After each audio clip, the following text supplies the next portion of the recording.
नमस्कार दोस्तों, यह है चार्ट इंडसइंड बैंक का। और मैं इसके पहले भी चर्चा किया हूँ नेस्ले इंडिया का, जिसको जाके आप मेरे यूट्यूब चैनल पर स्टॉक प्लेलिस्ट के ऑप्शन में देख सकते हैं। और इसके अलावा भी 2 अन्य स्टॉक की चर्चा की जाएगी, जो होगा टाइटन कंपनी और एशियन पेंट का। ठीक है? तो हम देखते हैं क्या कि इंडसइंड बैंक में बहुत शार्प फॉल आया और इसमें एक डबल टॉप पैटर्न बना। उसके बाद इसमें शार्प फॉल आया, लेकिन जैसे ही 1398 के नीचे गया, इसमें खरीदारी की अपॉर्चुनिटी तभी बनने लगी। ठीक है? और चूँकि हम कॉन्सेप्ट का इस्तेमाल कर रहे हैं बाय लो सेल हायर, तो यहाँ एक रिस्क रहता है कि प्राइस कितना नीचे जाएगा, ये कोई नहीं जानता है। तो जब इस कॉन्सेप्ट का इस्तेमाल करते हैं कि बाय लो सेल हायर, तो आपको कुछ टाइम पीरियड के लिए वेट करना पड़ता है। मतलब यहाँ एक टाइम वैल्यू आपको चुकानी पड़ती है। और दूसरी स्ट्रेटजी होती है जो बाय हाई सेल हायर, इसको मोमेंटम स्ट्रेटजी कहते हैं। तो वहाँ आपको जो है प्राइस चुकानी पड़ती है कि मतलब स्टॉक को हाई पे बाई करेंगे और हायर पे सेल करेंगे, तो उसकी कीमत देनी पड़ती है। और अगर स्टॉक को बाई लो और सेल हाई करना चाहते हैं, तो आपको टाइम पीरियड की कीमत चुकानी पड़ती है। और एक रिस्क यहाँ बना रहता है कि बाय लो में कि स्टॉक कहाँ तक गिर के जाएगा, इसका अंदाज़ा लगाना थोड़ा-सा डिफ़िकल्ट होता है। तो इसी को मद्देनज़र रखते हुए जैसे ही स्टॉक 1398 को टच किया, हमारे कॉन्सेप्ट कहता है कि 30% का इसमें लमसम कीजिए और 70% का जो 7 से 8 महीने एसआईपी कीजिए। ये हमारी स्ट्रैटेजी बनती है इसमें। और वही पैसा एक स्टॉक में डालिए जिसको आप खोने के लिए रेडी हों। वैसे तो देखिए, क्वालिटी स्टॉक है, क्वालिटी स्टॉक की ही यहाँ चर्चा करता हूँ मैं, निफ्टी के ही स्टॉक का चर्चा करता हूँ।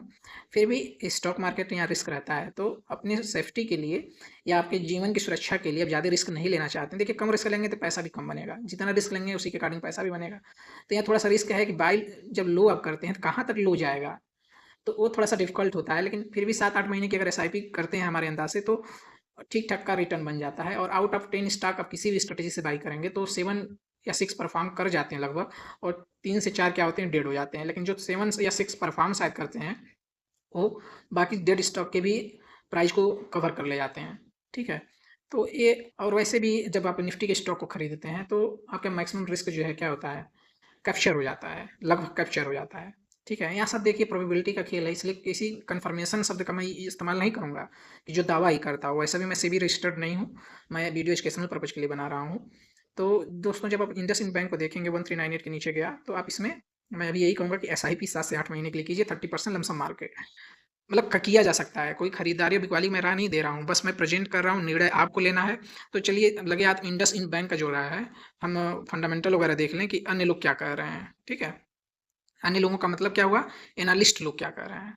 तो इंडसइंड बैंक हम यहाँ टाइप करते हैं, इंडसइंड बैंक। ठीक है? अब जैसे कि अब हम इंडसइंड बैंक को देखते हैं, तो इंडसइंड बैंक में की इवेंट वगैरह यहाँ पे है। म्यूचुअल फंड की होल्डिंग देखिए, इसमें भी बढ़ी है। और इसमें प्रमोटर होल्डिंग अनचेंज रही है सितंबर क्वार्टर में, अच्छी बात है। और प्रॉफिट इसका लगभग 23% से नीचे इसका रिजल्ट जो आया था, तो उसमें दिखा रहा है कि क्या है, net profit is down for the last 3 quarter, इतना करोड़ से, मतलब 2.34 करोड़ से 1.33 crore, with an average decrease of 23.1% पर क्वार्टर। ठीक है? और प्राइस जो है 1 महीने में लगभग 23% से अधिक स्टॉक का गिरा है। रेवेन्यू भी फॉल हुआ है, ये सारी चीज़ें हैं, और एफआईआईज की होल्डिंग भी डिक्रीज हुई है। ठीक है? तो ये सारे कारण हैं स्टॉक में गिरावट के कारण। ठीक है? अब इसमें एनालिस्ट की रेटिंग देखेंगे तो 73% एनालिस्ट कहते हैं बाई करना चाहिए, 22% कहते हैं कि होल्ड करना चाहिए, और 5% कहते हैं कि सेल करके चलना चाहिए।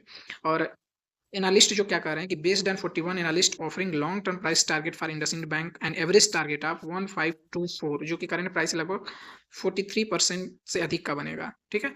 तो 1524 के लक्ष्य एवरेज टारगेट देखने को मिल सकते हैं यहाँ से, ऐसा एनालिस्ट कहते हैं। तो हम केवल स्टॉक को प्रेजेंट करते हैं, ये वीडियो एजुकेशनल पर्पज के लिए होता है। अगर आपको मेरा कंटेंट पसंद आए तो लाइक शेयर सब्सक्राइब करना ना भूलें।